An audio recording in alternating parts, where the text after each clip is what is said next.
Hello, आज की कहानी का शीर्षक है सबसे बड़ा कौन। एक बार शरीर के सभी अंग आपस में झगड़ा करने लगे। प्रत्येक कहता था, मैं सबसे बड़ा हूँ, मैं ही सबसे मुख्य हूँ। आंखें बोली, यदि हम ना रहें तो ना कुछ दिखाई दे, ना कुछ काम हो सके, इसलिए हम ही बड़ी हैं। कानों ने कहा, हमारे बिना मनुष्य बहरा हो जाएगा, तब कोई किसी की बात ना सुनेगा और ना ही समझेगा, फिर तो संसार का कार्य ही नहीं चल सकेगा। हाथ बोले, हमारे बिना कोई किसी वस्तु को न पकड़ सकेगा और ना कोई काम कर सकेगा, खाना पीना तक असंभव हो जाएगा।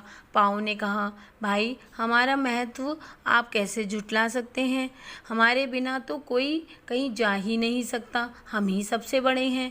जब सभी अंग झगड़ा कर रहे थे तभी अंगों को बनाने वाले देवता वहाँ आ पहुँचे। उनका नाम था प्रजापति। प्रजापति ने कहा, तुम झगड़ते क्यों हो? एक काम करो, सभी अंग बारी बारी से शरीर को छोड़कर देखो। जिसके बिना शरीर का काम बिल्कुल ना चल सके वही सबसे बड़ा होगा। अंगों को प्रजापति की सलाह अच्छी लगी, उन्होंने वैसा ही किया। सबसे पहले आंखें चली गई, आदमी अंधा हो गया। वह हाथों और लाठी से टटोल टटोल कर कार्य करने लगा। कुछ दिनों के बाद आंखों ने आकर पूछा, अरे शरीर के अंगों, बताओ हमारे बिना तुम कैसे रहे?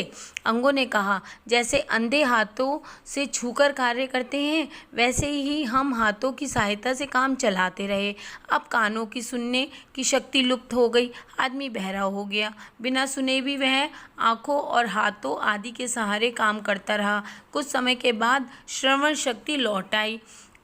उसने अंगों से पूछा, तुम हमारे बिना तुम्हारा काम कैसे चला? अंग बोले, जैसे बहरे हाथों और आँखों के इशारों से काम चलाते हैं वैसे ही हमारा काम भी चलता रहा। इसके पश्चात हाथों ने छुट्टी कर दी, परंतु आदमी मुंह और पाँव की सहायता से अपना जीवन चलाता रहा। जैसे अपाहिज लोग हाथों के बिना भी खा पी लेते हैं वैसे ही शरीर की सभी आवश्यकताएं पूरी होती रहीं।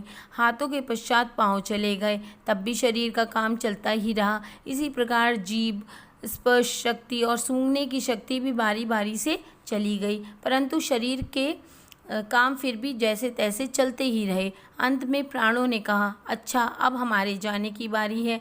जब प्राण शरीर से निकलने लगे तो आँख, कान, नाक, जीभ, हाथ, पाँव आदि सभी अंग व्याकुल हो गए और बोले, हे प्राणदेव, तुम हमें छोड़कर मत जाओ, हम तुम्हारे बिना नहीं रह सकेंगे, हम सभी क्रियाहीन हो जाएंगे, इसलिए तुम यहीं रहो, हम स्वीकार करते हैं कि तुम ही हम सबसे बड़े हो।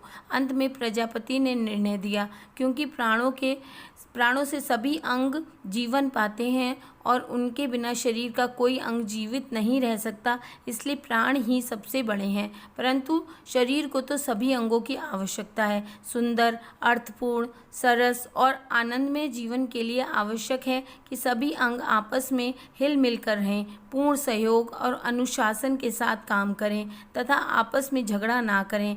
इसी में हम सबका कल्याण है। धन्यवाद।